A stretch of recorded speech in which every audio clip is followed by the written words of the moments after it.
we're back once again. Welcome back, everybody. So, the Iwi Masada adventure has come full circle, and it's been a bit of a wild adventure. Bought it over a month ago, shot it at the range at the store, loved it, brought it home, attempted to install the Holosun 507C-X2 with the screws provided, went a bit too heavy-handed, and it broke off in the slide. Sent it off to IWI 35 days later. Now it's back, but they didn't send screws, so I did some research, tracked down the screws, picked them up today, and now we're going to finally get some redemption, hopefully, and install this optic on this handgun once and for all. So basically, as it turns out, the standard screws that come for the RMR footprint with the Masada are 12 millimeter. Now that works great if you're rocking a Trigicon RMR, apparently, but not for the Holosun. So what some guys were doing in the forums is they were sanding down their 12 millimeters to 10.5. I did some further research and I figured out the best size for the Holosun are these guys. These are M3.5 by 10 millimeters. Class 12.9. They also have a class 10.9. I wasn't clear on exactly what that meant, but I looked it up and it's not a big deal. I think 12.9 is a bit tougher. I could be wrong on that.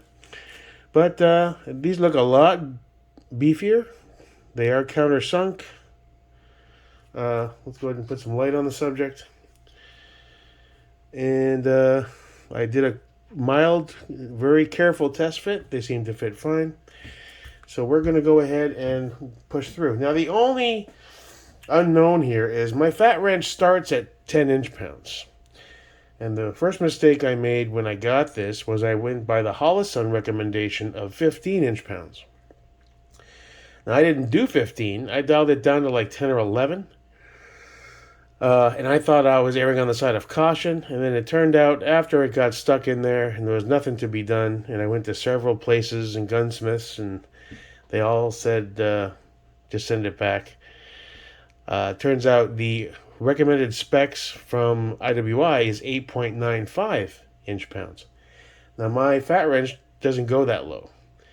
So basically what I'm going to do is I'm going to go with a very mild to medium hand tight with not a lot of torque, and I'm going to give it half of a quarter, like an eighth of a turn more. With the Loctite, I think we'll be okay. Let's go ahead and knock that out right now together, shall we? So let's get our plate. Now I did see in some videos on just random installs of these systems, some guys throw a little Loctite on the plate itself underneath. And I'm wondering if that would be beneficial, or, I mean, there's really no play here. It's pretty solid in there. But some of them are doing that. I'm going to just do it standard for now, in case it's got to come off. All right, now the size on this is 3/32 on the wrench. All right, and here's my improperly opened Loctite that spews out.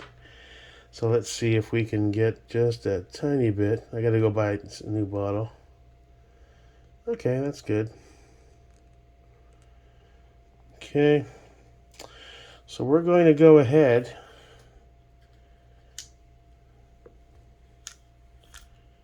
and seat that properly. Okay.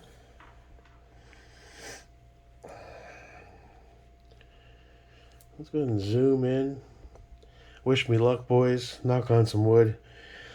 I can't have a repeat of all that drama. So we'll get that in there and seated. Let's do the same for this one.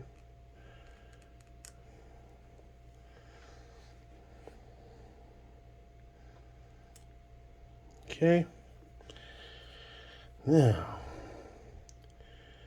I'm going to gently align this up.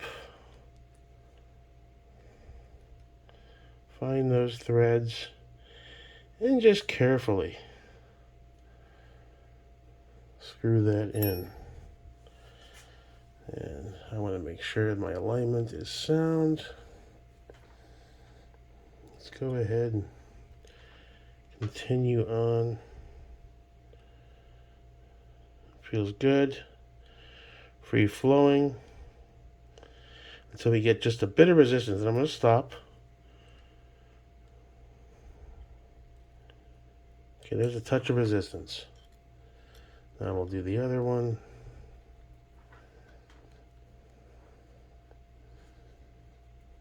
Okay. Nice and fluid. Okay, and there's a little bit of resistance. So I'm going to go just a hair that way. Good. And just a hair that way. Good. And we're going to wipe off any residual that may have hit this. And there we have it. Perfectly seated. Good solid screws. Feels good. Nice and tight. To give it another double check. Yeah, just a little bit. Yeah, feels good. I'm not going to be applying any pressure. I think we're going to be okay. Finally, success. Well, you know, you learn through some mistakes you make along the way with this gun stuff. I'm still learning. Lot to learn.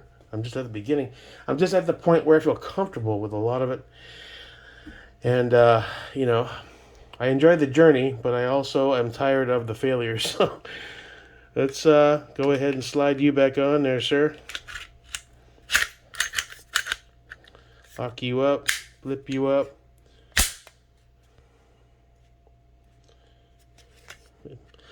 Goes without saying, this is an unloaded gun. There was no rounds in the mag. I should have said that at the beginning, but I've gotten to the point where that is drilled into me. That's habit.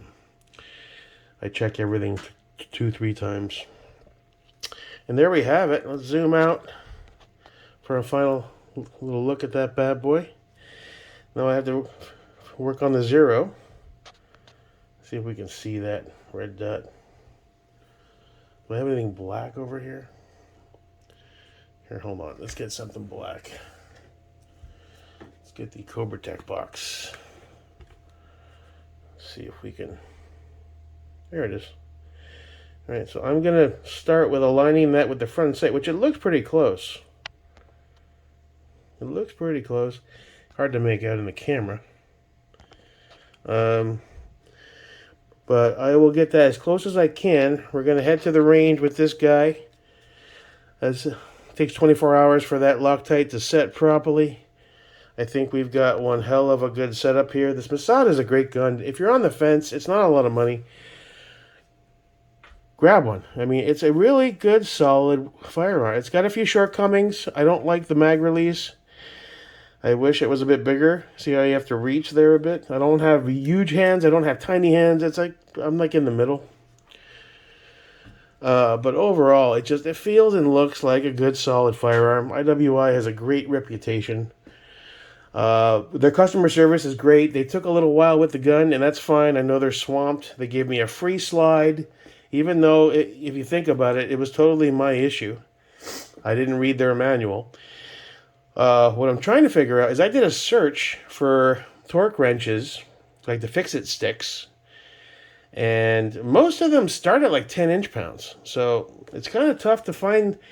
I'm surprised they engineered this to require 8.95. You think they would have made it to have a tolerance of at least 10.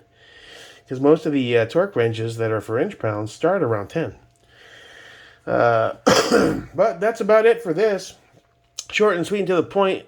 But it's a victory for me. And I'm happy to have this the way I wanted it to be since day one. All we got to do is head to the range, get this zeroed, and get some more shots on this bad boy. And that's it for that.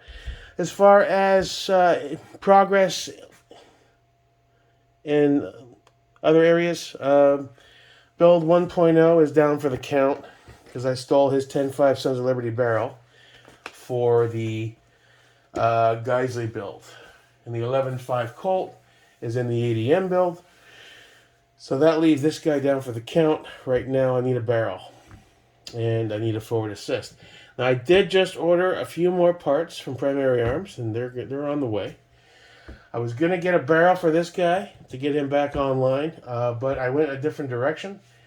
So he's going to have to wait a little while longer. We've pretty much worked out the rest of the agreed to myself budget from the sale of the Ruger on the stuff I just ordered. Minus I got about $100 left in that budget, 125, something like that. So I got a few more necessary parts on the way. Nothing fancy or crazy, but that's where we are.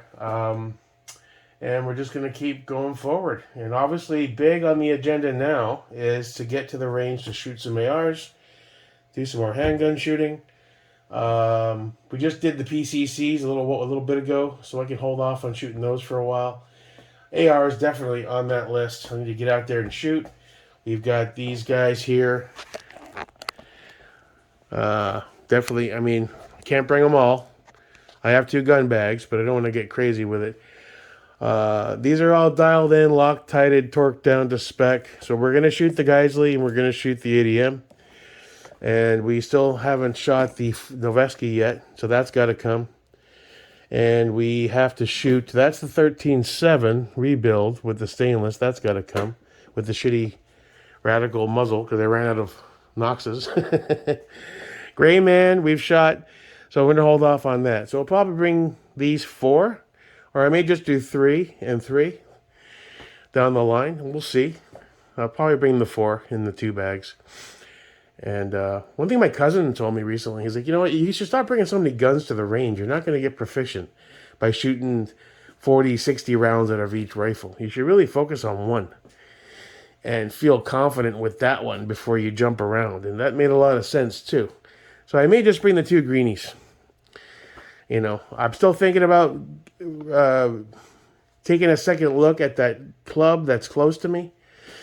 The investment isn't much, around $350 all in, plus a $50 assessment if you don't want to go there and do cleanup for 5-10 hours a year.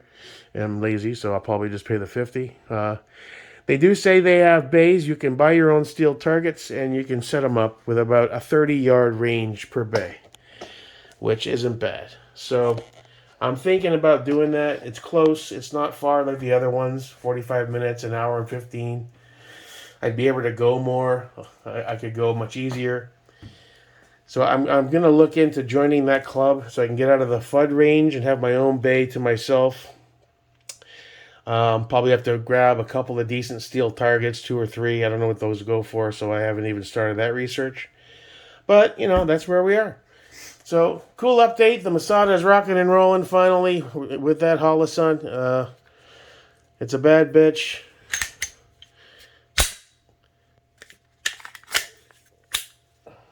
And I'm happy with it.